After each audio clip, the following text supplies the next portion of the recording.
así quiero darle gracias al Señor porque estamos em, con la buena disposición de buscar su palabra. En el libro de Hechos, capítulo 1, vamos a comenzar a partir a la lectura desde el versículo 1 y vamos a leer hasta el versículo 11. Ok, entonces, mientras buscan en sus Biblias el texto, vamos a darle en esta ocasión, después de la lectura, vamos a hacer una oración. Y vamos a leer después el texto clave de esta enseñanza. Dice así la palabra de Dios, Hechos 1:1. En el primer tratado, oh Teófilo, hablé acerca de todas las cosas que Jesús comenzó a hacer y a enseñar, hasta el día en que fue recibido arriba, después de haber dado mandamiento por el Espíritu Santo a los apóstoles que había escogido, a quienes también después de haber padecido se presentó vivo con muchas pruebas indubitables, apareciéndoseles durante 40 días y hablándoles acerca del reino de Dios. Y estando juntos les mandó que no se fueran de Jerusalén, sino que esperasen la promesa del Padre, la cual les dijo: oísteis de mí. Porque Juan ciertamente bautizó con agua, mas vosotros seréis bautizados con el Espíritu Santo dentro de no muchos días. Entonces los que habían reunido se preguntaron diciendo: Señor, ¿restaurarás el reino de Israel en este tiempo? Y les dijo: no os toca a vosotros saber los tiempos o las sazones que el Padre puso en su sola potestad, pero recibiréis poder cuando haya venido sobre vosotros el Espíritu Santo, y me seréis testigos en Jerusalén, en toda Judea, en Samaria y hasta lo último de la tierra. Y habiendo dicho estas cosas, viéndolo ellos, fue alzado y le recibió una nube que le ocultó de sus ojos. Y estando ellos con los ojos puestos en el cielo, entre tanto que él se iba, he aquí se pusieron junto a ellos dos varones con vestiduras blancas, los cuales también les dijeron: varones Galileos, ¿por qué estáis mirando al cielo? Este mismo Jesús que ha sido tomado de vosotros al cielo, así vendrá como le habéis visto ir al cielo.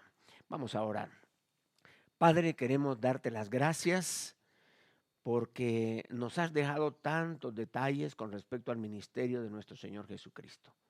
Y queremos pedirte, Padre, que podamos aprender de tu palabra para poder vivir, para poder ajustarnos, para poder encaminarnos de acuerdo a tu voluntad, Señor. Lo que tú nos dejaste en tu palabra, ayúdanos a aprender, así como los discípulos eran orientados, igual que seamos orientados por tu palabra, Señor. Háblanos en este mensaje. Oramos por aquellas personas que oyen a Jesús de lejos, siguen a Jesús de lejos, pero todavía no tienen a Cristo en su corazón. Te pido, Padre, que a través de este mensaje puedan entender el amor de Dios para con toda la humanidad y que puedan recibir a Cristo como Señor y Salvador. Gracias te damos, Padre, en el nombre de Cristo Jesús. Amén.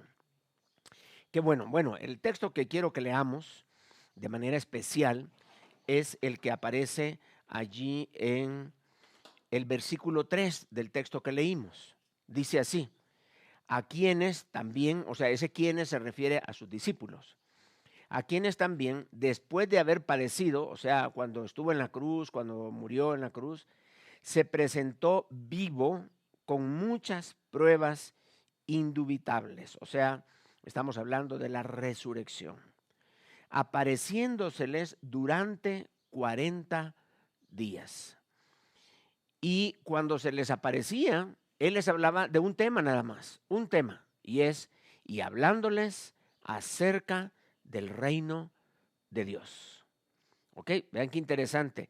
Nos dice Lucas, el autor del libro de Hechos, que Jesús se les aparecía y les hablaba del reino de Dios. No había otro tema, el reino de Dios, acerca del reino de Dios. Y eso es precisamente lo que el Señor vino a hacer, a establecer el reino de Dios en la tierra. Y el resucitar tenía que seguir enfocado en ese mismo tema. Cuando el Señor Jesucristo comenzó su ministerio, dice la Biblia que el mensaje de Jesucristo, allí en Mateo 4, versículo 17, dice que el mensaje fue el siguiente: arrepentíos, porque el reino de los cielos se ha acercado. Pues comenzó con ese mensaje, el reino de los cielos se ha acercado, y terminó hablando del reino de los cielos, que ya había llegado.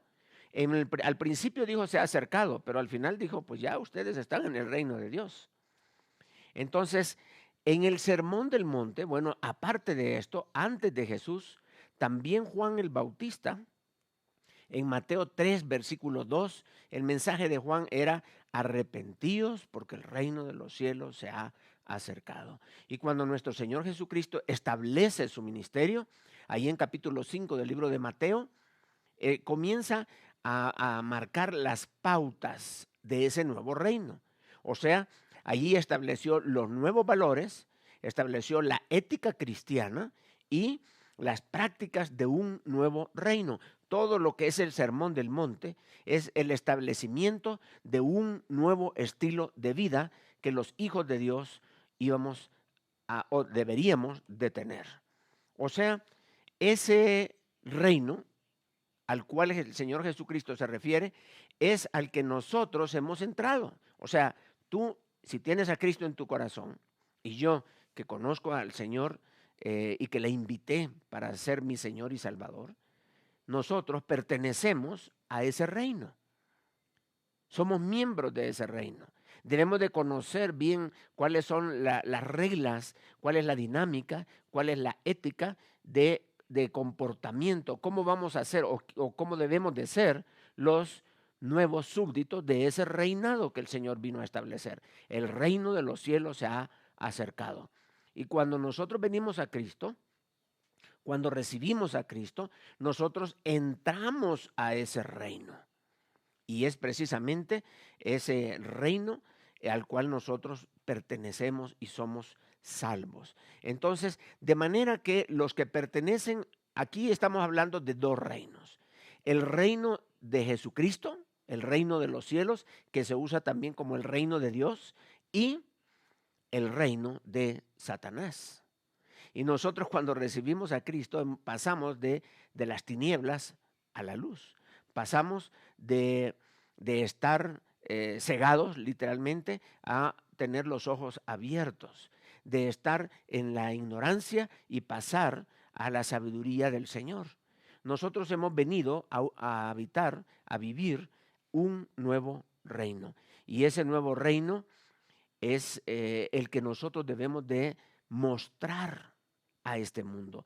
Hay personas que reciben a Cristo, entran al reino, pero siguen viviendo como que si todavía estuvieran bajo los valores, bajo las costumbres, bajo los conceptos de este mundo el cual ha diseñado Satanás para desviarnos de la verdad, para negar la verdad y para impedir que la verdad sea predicada a otras personas. No podemos convertirnos, ganar la salvación y luego regresar a vivir como este mundo vive. Dice la Biblia que no debemos de seguir la corriente de este mundo, de este reino, porque en este reino el príncipe es Satanás. Entonces nosotros somos miembros de un nuevo reino. Dice la palabra de Dios aquí en el libro de Hechos 1:3 que el Señor les hablaba acerca de el reino de Dios. Óigame, ustedes ya no pertenecen a este mundo, somos miembros de un nuevo reino. Y como tal, el Señor dice, ok, las líneas del reino van a ser estas y ustedes van a hacer lo otro, y ya dándoles línea a los apóstoles para ver cómo van a establecer el reino después de su partida, después de su ascensión. Ahora, cuando ellos se fueron, toda esa información nosotros no la tenemos, solo hasta donde llegan los evangelios. Pero entre los evangelios y el libro de Hechos dice allí que antes de su ascensión el Señor estuvo comunicándoles a ellos información acerca de el reino de Dios, cómo se iban a organizar y lo más importante de todo era váyanse a Jerusalén, o sea, quédense aquí en Jerusalén porque ahí estaban en el Monte de los Olivos y esperen la promesa que mi Padre les dio por medio de mí. Eso es lo que tenían que hacer.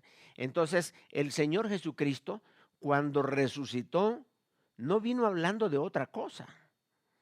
Él seguía hablando de lo mismo. Para él era, su ministerio continuaba. No es que terminó en la resurrección y comenzó con otra cosa. No, seguía enfocado en lo que él quería.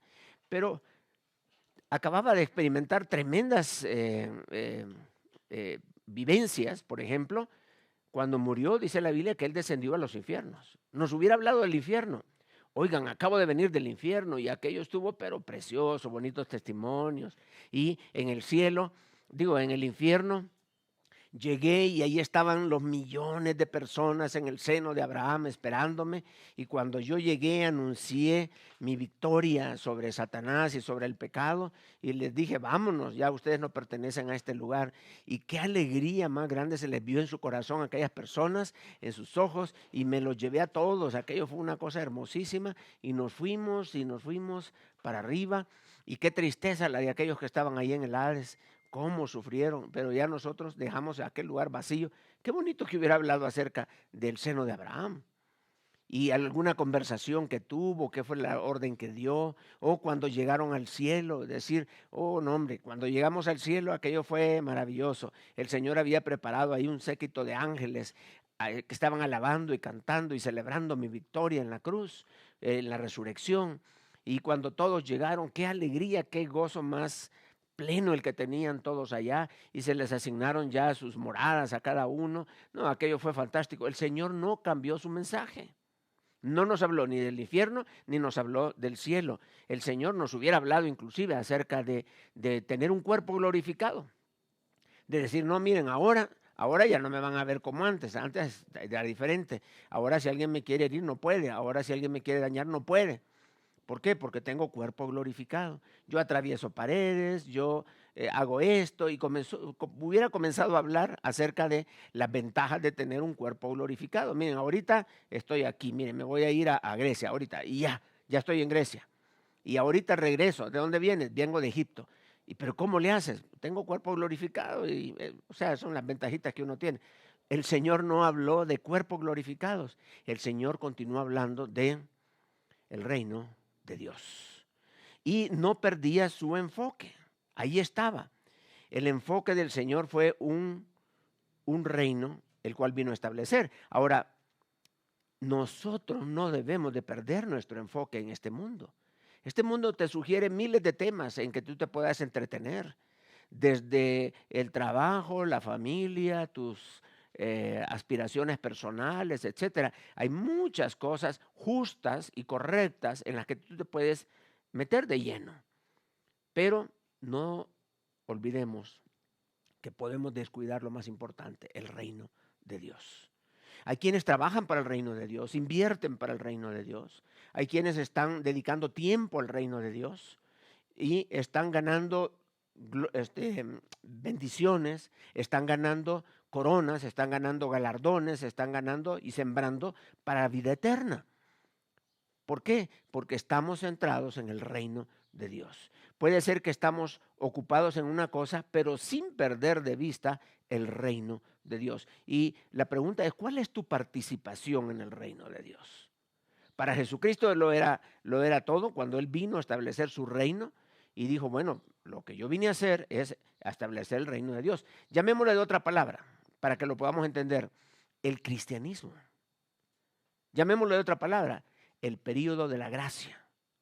Llamémosle de otra forma, el tiempo de la iglesia, el tiempo de la gracia. Ese es el reino de Dios. Cuando Cristo vino y estableció, y por eso les dijo, espérense allí en el aposento alto, ahí quédense hasta que venga el Espíritu Santo, y allí comenzó el tiempo de la iglesia. El reino de Dios entre los hombres. El reino de Dios en la tierra. Ese era el plan de Dios. Ese era el plan de Dios. Pero, ¿qué estaban pensando los discípulos? Jesucristo estaba bien enfocado en el reino de Dios. Pero vean la pregunta que hacen los discípulos. Los discípulos andan en otra cosa. En Hechos versículo 6, 1:6, dice así. Entonces los que se habían reunido le preguntaron, diciendo, Señor, ¿restaurarás el reino a Israel en este tiempo? O sea, ellos estaban pensando en otro reino. Ellos pensaban, imagínense ustedes, ya el Señor Jesucristo está a punto de irse al cielo. ¿Qué pregunta le harías tú? ¿Qué pregunta puedes hacerle antes de que se vaya? Lo hemos tenido acá, él ya se va y ¿qué pregunta le puedo hacer? Y la pregunta que ellos tenían en mente era, Señor, ¿restaurarás el pueblo de Israel en este tiempo? ¿Restaurarás el reino de Israel? Claro, ellos estaban pensando en todas las promesas que Dios había dado al pueblo por medio de Abraham y que esas promesas se van a cumplir, sí, obviamente. Pero el Señor no les dijo, no estén pensando en eso, o no les dijo, no, eso nunca va a ser. No, el Señor les dijo, les respondió, eh, bueno, veamos cuál era la idea que tenían ellos. Ellos estaban pensando en un reino sociopolítico, o sea, en un reino literal. En otras palabras, ellos estaban bajo el dominio romano. Y lo que estaban esperando, no, ahora sí. Tenemos a un rey resucitado, ya no crucificado, sino resucitado. Y con este rey ahora sí ya nadie nos puede detener, porque él tiene poderes y vamos a hacer esto. Y entonces lo interesante de esto es que ahora sí vamos a derrocar al imperio romano y vamos a tener toda su extensión. Esa era la idea que ellos tenían. Pero el Señor les estaba hablando de otro concepto. Estaba hablando de un reino espiritual. Y Él les dijo así, pero recibiréis poder. Esta fue la respuesta que Él les dio. Él no les explicó, no hombre, ya les hablé, ya en Mateo 24 les expliqué bien todo aquello. Ahora estamos en otro tema. Dice el Señor, pero, o sea, aquello sí, se va a dar un tiempo, un día más adelante, pero recibiréis poder cuando haya venido sobre vosotros el Espíritu Santo, y me seréis testigos en Jerusalén, en toda Judea, en Samaria y hasta lo último de la tierra. Y los discípulos habrán pensado, nos va a dar poder el Espíritu, sí. Pero aquí hay algo raro porque dice que vamos a estar en Jerusalén, ¿está bien? Judea, ¿está bien? Samaria, ¿está bien? Pero nos está diciendo hasta lo último de la tierra. O sea, el reino que el Señor Jesucristo está pensando en su mente y que les está trasladando a los discípulos es el reino de Dios. Estamos hablando no solo de las regiones allá que ellos conocían, sino que está hablando el Señor Jesucristo de hasta lo último de la tierra. O sea, todos los reinos, todos los reinos. El mensaje poderoso de la palabra de Dios tiene que llegar hasta lo último de la tierra. Yo no estoy pensando en vencer solamente al imperio romano. Mi gobierno, mi reino es mundial. Y el cristianismo tiene ese carácter mundial. El mensaje del evangelio no es para ciertos grupos, es mundial. Eso es lo que el Señor estaba estableciéndoles, dándoles a entender, no estoy pensando en un reino físico, estoy pensando en un reino espiritual. El reino de los cielos se ha acercado y ahora el Señor les está diciendo, espérense unos días más y el reino de los cielos ya lo tendrán ustedes acá. Entre ustedes, el reino de los cielos está ya entre ustedes.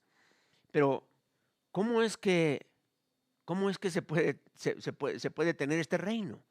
¿Cómo es posible que haya un reino y muchos cristianos ni se han dado cuenta que pertenecen a este rey? En un reino hay un rey, hay normas, hay valores, uno tiene una ética a la cual vivir y eso es lo que necesitamos los cristianos, entender que este reino, el que el Señor nos ha invitado, es un reino que solamente se puede vivir bajo este versículo, pero recibiréis poder. Este poder solamente lo puede dar el Espíritu Santo. Y aquí viene la noticia triste para muchos cristianos y es que si no estás lleno, si no estás siendo guiado, si no es el Espíritu Santo que controla tu vida, tú estás fuera de la voluntad de Dios para que este reino, con este poder, se manifieste en este mundo.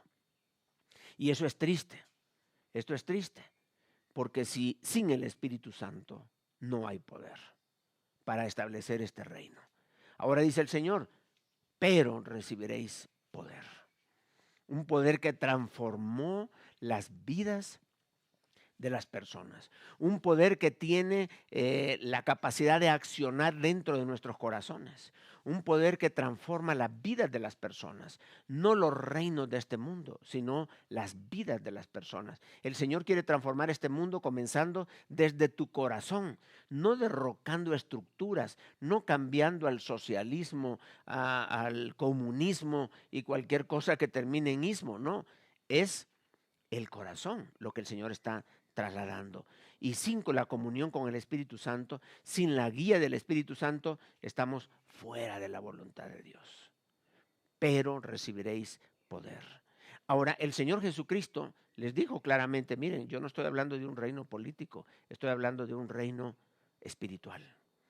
Pero ¿cómo se puede vivir un reino espiritual? ¿A qué te estás refiriendo? ¿Cómo es esto? Y los discípulos se quedaron callados. Nosotros podemos vivir el reino.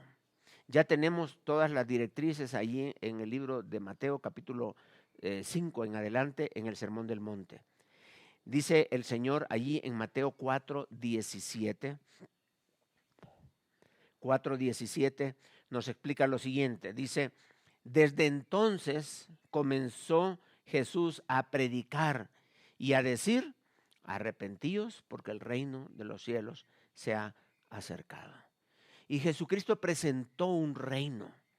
Y cuando Él se fue, dejó establecido el reino. No estaba hablando de otro reino, sino el reino al cual nosotros pertenecemos. A Jesús y el Señor Jesucristo también nos pidió, miren, cuando ustedes oren, oren así. Padre nuestro que estás en los cielos, santificado sea tu nombre. Luego dice, venga tu reino. Ahí estamos hablando de ese reino. Venga tu reino, o sea, que el reino de Dios se establezca en los corazones de las personas, en mi corazón. ¿Y cuántas veces hemos clamado, venga tu reino, y nosotros nos salimos del reino? Hágase tu voluntad. Hasta eso le pedimos, como en el cielo, así también en la tierra. Es parte de la petición que el Señor quiere que nosotros hagamos. Venga tu reino. De manera que el Señor quiere que nosotros vivamos este reino. Pero ¿cómo podemos hacerlo? Miren, el reino milenial al cual se referían los discípulos, establecerás el reino en este tiempo a Israel, se está refiriendo al milenio. Se está refiriendo a los tiempos donde los pactos serán cumplidos. Se está refiriendo al tiempo donde Dios le da a Israel todo su territorio y al reinado de David tiene su continuidad, pero bajo la dirección del Señor Jesucristo. Este reino tiene, digámoslo así, muchas características, pero yo quiero resaltar 3 características de este reino que son reproducibles en este reino en el cual nosotros estamos. Quiere decir que el reino que el Señor Jesucristo presentó, nosotros lo podemos vivir en este tiempo. Y la primera de ellas es que en esos 1000 años donde el Señor Jesucristo va a reinar acá en la tierra antes de hacer el juicio y todo esto, dice que una de las características de ese reino es que Satanás será atado. Ok, excelente. Dice en Apocalipsis 20, del 1 al 3. Vi a un ángel que descendía del cielo y con la llave del abismo y una gran cadena en la mano. Y prendió al dragón, la serpiente antigua que es el diablo y Satanás, y lo ató por 1000 años. Ahí dice que está atado. Entonces, ¿para qué? Dice, y lo arrojó al abismo y lo encerró y puso su sello sobre él para que no engañase más a las naciones, hasta que fuesen cumplidos 1000 años. Y después de esto debe ser desatado por un poco de tiempo. Ahí en Apocalipsis 20 del 1 al 3. Satanás será atado ¿en dónde? En el milenio, en ese periodo del milenio. Entonces, esta es una de las principales características del milenio, que Satanás es atado y no podrá hacer nada, no podrá engañar a las naciones. Muy bien, y ese es su trabajo, engañar.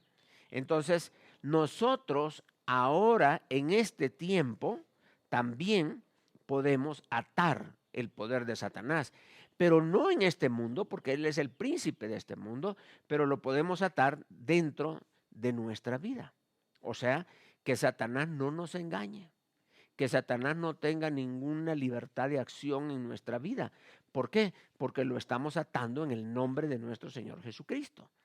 En Mateo 12, versículo 28 y 29 dice así: pero si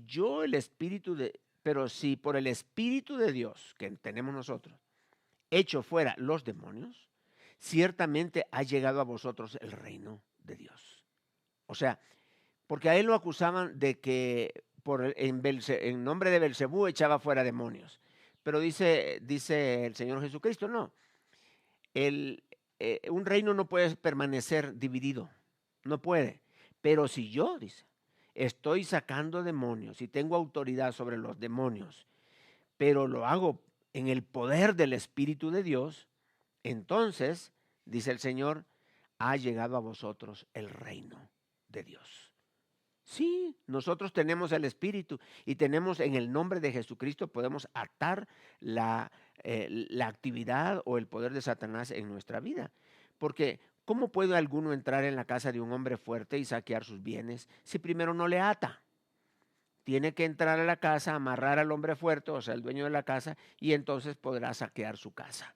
Así nosotros venimos a este mundo, que no es el nuestro, no es nuestro reino acá, y nosotros venimos a establecer un reino, que es el cristianismo, a predicar el evangelio, a hacer discípulos a todas las naciones.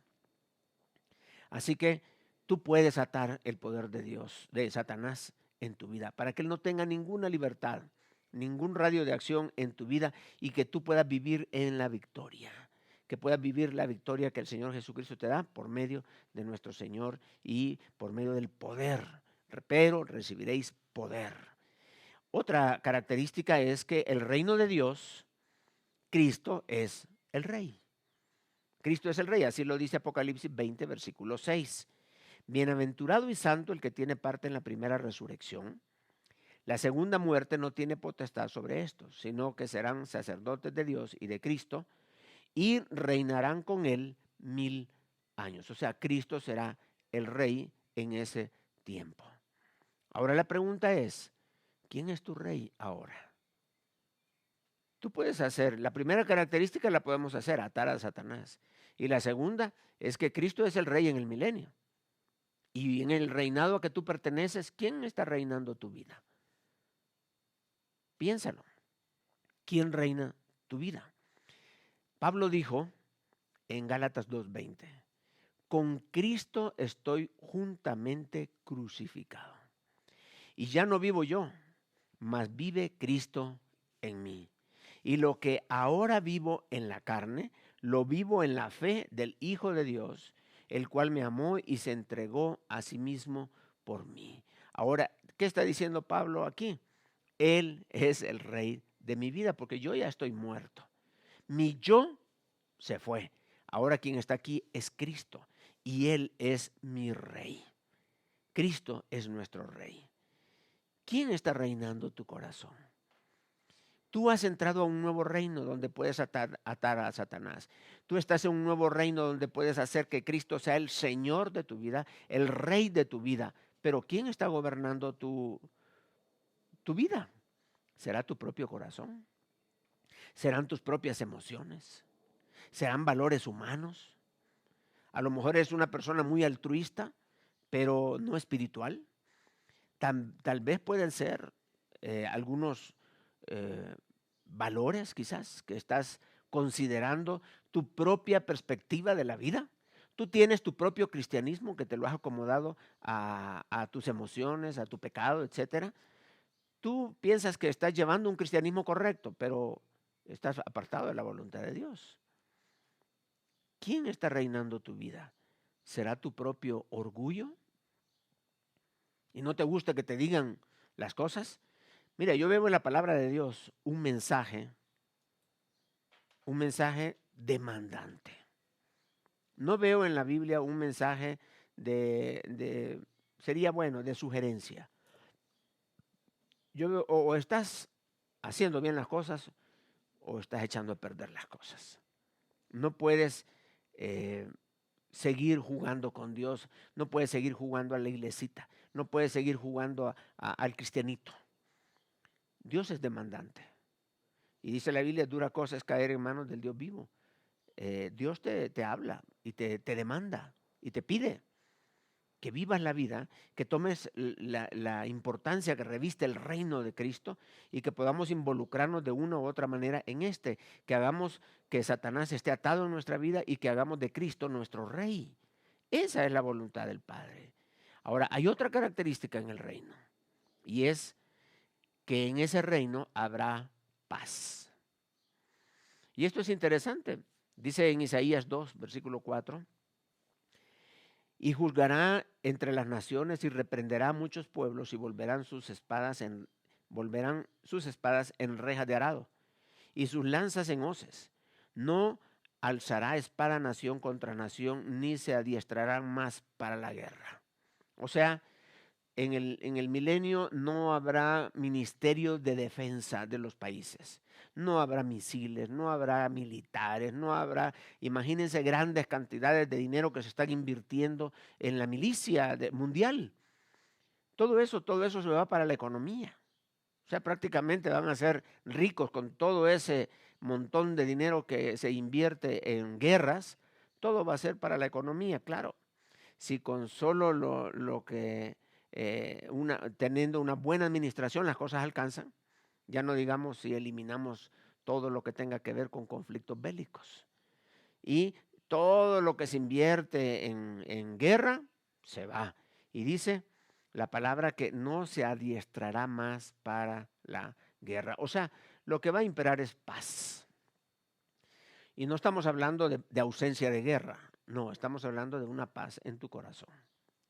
Y claro, nosotros podemos tener paz. La pregunta es, ¿tienes paz tú? ¿Tienes paz?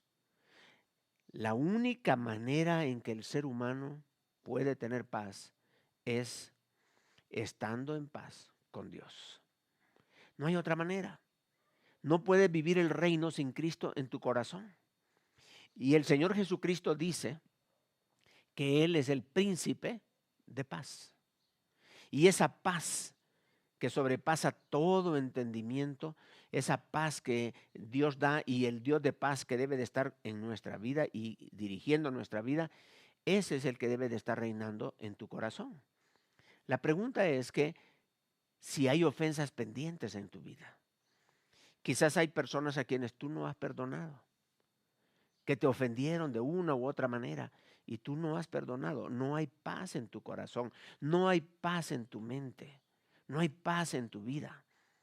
Hay personas que están coartando tu libertad y Dios quiere que tengas paz. Dios quiere que tu corazón no esté turbado, que haya paz. La Biblia dice ahí en Romanos 12, versículo 18, si es posible, en cuanto dependa de vosotros, estad en paz con todos los hombres. Debes de estar en paz contigo mismo. Debes de estar en paz con tu esposa. Debes de estar en paz con tu familia, con la familia de tu esposa. Debes de estar en paz con tus hijos. Debes de estar en paz con tus amigos. Debes de estar en paz con el vecino. Debes de estar en paz con todos los hombres, dice la Biblia. Entonces, ¿cómo podemos nosotros estar en paz si no tenemos paz con Dios? Es importante que tu comunión con Dios sea la prioridad y el Señor te va a dar una paz. Por darle prioridad a una paz vertical, el Señor te va a dar una paz horizontal con los hombres. Y esto es posible en el reino espiritual al cual nosotros pertenecemos. Atando el poder de Satanás, dejando que Cristo sea el rey de nuestra vida y teniendo paz en nuestro corazón. Son las tres características principales de aquel reino que va a venir. Y el Señor dijo, ya estamos en este reino. Ahora es el Señor quien te pide y te demanda que vengas para vivir este reino en este tiempo. Puede ser que alguien te haya ofendido y tú no has arreglado esta situación todavía. Pero Dios dice, ten paz en tu corazón. Ven y ten paz conmigo, ponte a cuentas con el Señor. Y luego Él te permitirá que estés a cuentas con los demás. Te invito a vivir en el reino de Dios, en el reino de los cielos. Te invito a vivir un verdadero cristianismo bajo la dirección del Espíritu Santo y que seas tú con Jesucristo el que está bien enfocado en cuanto al reino de los cielos que Él vino a establecer en la tierra. Vamos a orar. Padre, queremos pedir tu bendición, Señor, sobre nuestra vida. Queremos, Padre, suplicarte que podamos vivir el reino de Dios acá en la tierra. Que podamos vivir no buscando un reino sociopolítico, sino viviendo, dejando que Cristo sea el rey, que Satanás sea atado en nuestra vida y que nosotros podamos tener paz en nuestro corazón. Ese es el deseo tuyo, Señor, y ese es el deseo que cada uno de nosotros debería de tener, enfocados en el reino. Te damos las gracias, Padre. Te suplico por alguna persona que no ha entrado al reino de Cristo, que Él vino y murió y dio su vida para establecer el reino de los cielos se ha acercado, pero el reino de los cielos está allí a las puertas. Sin embargo, las personas todavía, por algún concepto, por algún error de pensamiento, todavía no tienen el valor de entrar a este reino. Pero el Señor te dice hoy, ven, yo quiero ser tu rey, ven, yo quiero que el enemigo no tenga poder sobre ti, ven, quiero darte paz, porque mi sangre derramé en la cruz para darte la salvación y la vida eterna. Padre, te suplico que si alguien escucha este mensaje, que pueda tomar esta decisión. Allí en su soledad, allí puede clamar y pedir el perdón de Dios para sus pecados e invitar a Cristo a entrar en su corazón. Gracias te damos, Padre, porque esta petición y esta oración la hacemos bajo la dirección del Espíritu y en el nombre de nuestro Señor y Salvador Jesucristo. Amén.